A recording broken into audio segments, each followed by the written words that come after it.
La felicidad no está en el futuro ni en el pasado, sino en la atención consciente del presente. Eckhart lo sabía. Alrededor de los 29 años, el autor de origen alemán se había convertido en un eminente investigador de la Universidad de Cambridge en Inglaterra. Pero el éxito no fue suficiente para detener su descenso en una depresión tan severa que consideraba en poner fin a su vida. En lo que podría haber sido su última hora, Eckhart tuvo una visión que lo inició en el camino de convertirse en un maestro espiritual. ¿Te gustaría saber qué fue lo que descubrió Eckhart Tolle? ¿Cuál crees que fue la revelación que tuvo? Compártenos tu opinión en los comentarios con el hashtag #algoalternativo. Dale me gusta al video y compártelo en tus redes para que todos conozcan la increíble historia del maestro Eckhart Tolle. Descarga el ebook gratuito de los 9 malos hábitos que generan estrés que creamos con mucho amor para empezar a vivir una vida plena. Lo puedes descargar en la descripción o accediendo a aprende.algoalternativo.com. Sumate a nuestro canal de Telegram donde compartimos muchísimo contenido transformador. Y suscríbete a este canal para mandarnos energía reveladora y seguir trabajando con toda la energía. Continuamos. No somos nuestros pensamientos. Según Eckhart, el hecho de que podamos observar objetivamente nuestros pensamientos sugiere que el diálogo constante y a menudo negativo en nuestra cabeza está separado de lo que realmente somos.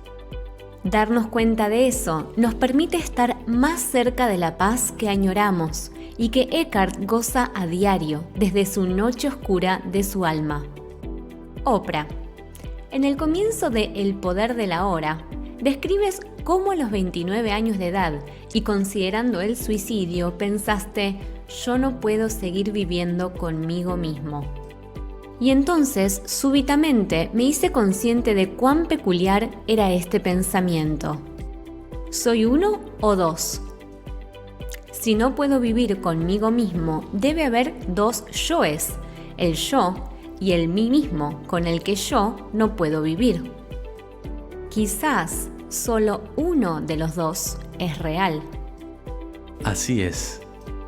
La mayoría de las personas no son conscientes de que tienen un pequeño hombre o mujer en su cabeza que sigue hablando y hablando y se identifican completamente con ellos. En mi caso y en el caso de muchas personas, la voz de la mente es predominantemente infeliz, por lo que hay una enorme cantidad de negatividad que se genera de forma continua por este diálogo interno inconsciente. En la noche que mencionaste, ocurrió una separación entre la voz que era la corriente incesante de mi pensamiento y el sentido de mí mismo que se identificaba con esa voz, y una sensación más profunda de mí mismo que más tarde reconocí como la conciencia misma, en lugar de algo en lo que la conciencia se había convertido a través del pensamiento. Al día siguiente que de repente estaba en paz. Había una profunda sensación de calma interior, aunque externamente nada había cambiado, así que sabía que algo drástico había sucedido. Un tiempo después de esta transformación, yo estaba hablando con un monje budista que dijo que el Zen es muy simple. Tú ya no dependes del pensamiento, vas más allá del pensamiento. Entonces me di cuenta que eso era lo que me había sucedido. Todos esos pensamientos repetitivos e infelices ya no estaban más ahí. El sentido de mí mismo que se deriva de nuestros pensamientos, recuerdos, condicionamientos y del sentido del yo es un concepto que se deriva del pasado. Es esencial que la gente reconozca que esta voz está pasando dentro de ellos sin cesar, y siempre es un gran avance cuando las personas se dan cuenta de lo siguiente. Aquí están todos mis pensamientos habituales, repetitivos y negativos, y aquí estoy yo, sabiendo que estos pensamientos están pasando por mi cabeza. Entonces la identificación se rompe repentinamente. Eso para muchas personas es el primer avance espiritual real. Pregunta Oprah: ¿Cómo se convierte esto en una experiencia espiritual? Lo veo cuando no creo en esto o aquello, sino cuando salgo de la identificación con la corriente de pensamiento. De repente te das cuenta de que hay otra dimensión más profunda que el pensamiento dentro de ti.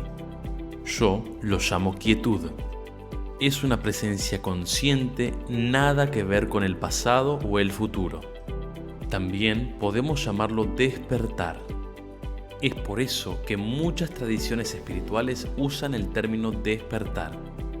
Te despiertas de este sueño del pensamiento. Te vuelves presente. ¿Cuánto tiempo de tu día lo dedicas a vivir en el pasado? ¿Cuánto de tu día está en el presente? Cuéntanos en los comentarios usando el hashtag algo alternativo. Dale me gusta al video y compártelo en tus redes. Y no olvides sumarte al canal de Telegram, donde compartimos muchísimo contenido transformador. Dale a la campanita para suscribirte a este canal. Y no te olvides de descargar el ebook de manejo del estrés en aprende.algoalternativo.com. Nos vemos en la segunda parte de esta súper entrevista. ¡Gracias! Algo alternativo.